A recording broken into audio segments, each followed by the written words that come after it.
Olen Päivi Luoma, etäopetuksen koordinointihankkeen vetäjä. Etäopetusta on toteutettu jo pitkään 90-luvulta alkaen, mutta vasta viime vuosina on siirrytty selkeästi verkkokokousohjelmiin, internettiin ja paremmat verkkoyhteydet ovat mahdollistaneet sen, että opetusta voidaan tarjota edullisesti, melkein paikasta riippumatta. Etäopetus voidaan määritellä hyvin eri tavalla ja vähän riippuu siitä, keneltä kysytään, niin mitä se tarkoittaa. Se voi olla verkko-opetusta, se voi olla reaaliaikaista etäopetusta, se voi olla tallenteita, sosiaalista mediaa tai kaikkea sitä yhdessä. Kaikki ne tilanteet, joissa opettaja ja oppilas on fyysisesti eri paikassa. Erityistilanteet on semmoinen ehkä uusikin asia, eli ne tilanteet, jolloin oppilas on pitkään sairaana tai muuten poissa koulusta, perhe on muuttanut vaikka ulkomaille joksikin aikaa, se pitää miettiä, miten oppilas silloin pysyy mukana opetuksessa, ja silloin etäopetus auttaa. Etäopetuksen avulla voidaan tarjota laadukasta pätevän opettajan antamaa opetusta, koska oppilaat asuvat eri puolilla maata. Meillä on Suomessa pitkät etäisyydet, voi olla hankalat välimatkat ja kaikilla on kuitenkin oikeus hyvälaatuiseen opetukseen. Niin etäopetus on yksi keino mahdollistaa laadukas ja tasa-arvoinen opetus.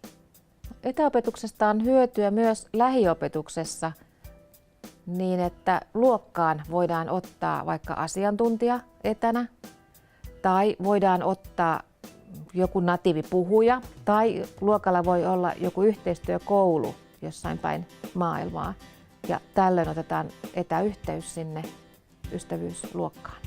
Etäopetuksen haasteita ovat asenteet, eli vahvassa istuvat ennakkoasenteet, negatiiviset asenteet tekniikkaa kohtaan tai opettajilla palkkausasioihin liittyen, pelko siitä, meneekö työpaikka, kun kaikki siirtyy etäopetukseen.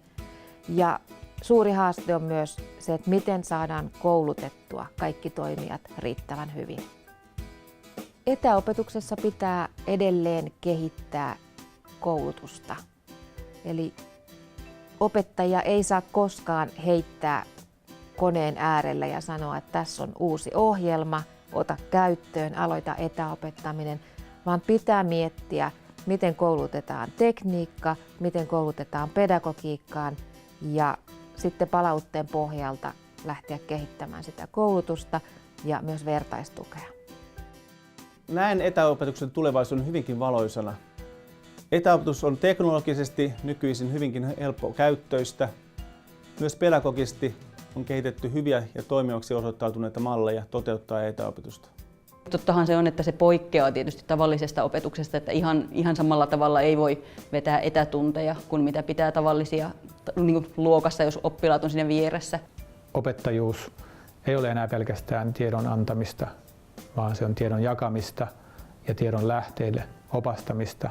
Mielestäni etäopetus on erinomainen metodi opettaa esimerkiksi kieltä. Näin ollen haluankin ja olen innokas jatkossa opettamaan etänä, jos minulle vain siihen mahdollisuus tarjoutuu. No, mun mielestä toi verkko-opetus on sujunut oikein hyvin. Et sen hyviä puoli on sellainen, että se on ainakin parempi, että siinä löytyy enemmän materiaalia kuin ihan vaan siinä, jos itse lukisi sen kirjan läpi. Mielestäni se oli aika hauskaa ja tälleen niin kuin kätevää, kun saa, niin kuin, ettei tarvitse ketään niin kuin tuoda tänne kouluun tälleen. Niin kuin kaikki ei ehdi esimerkiksi. Se niin kuin helpottaa pysymistä mukana siinä opetuksen tahdissa, jos on niin kuin poissa tunneilta ja siinä ne on ollut tosi käteviä kyllä. No kyllähän etäopetus on ihan kivaa. Mutta kaiken kaikkiaan etäopetus on todella mukava lisä työpäivääni.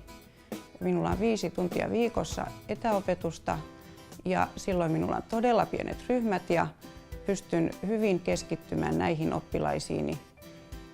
Tulevaisuudessa opetus on yhä enemmän monimuotoista opetusta.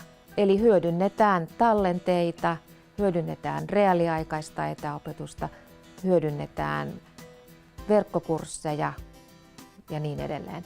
Eli opetus on monimuotoista.